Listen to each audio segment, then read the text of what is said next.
Ang problema kasi sa inyo, kapag sobrang bait ng tao, akala nyo tanga. Pag lagi kayong pinagbibigyan, lagi kayong pinagmamalasakitan, lagi kayong iniintindi, akala nyo uto-uto. Hindi nyo alam, may mga tao lang talagang mahaba ang pasensya sa mga katulad nyong makikitid ang utak.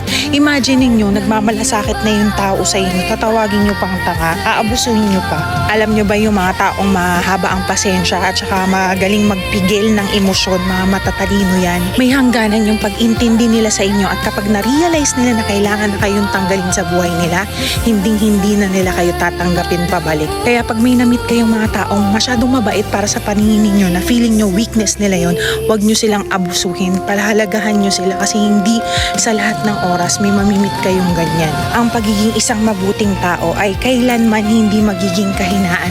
Pinagpapala ng Diyos ang mga yan. At kayong mga abusado, tingnan nyo, lagi kayong napag-iiwanan.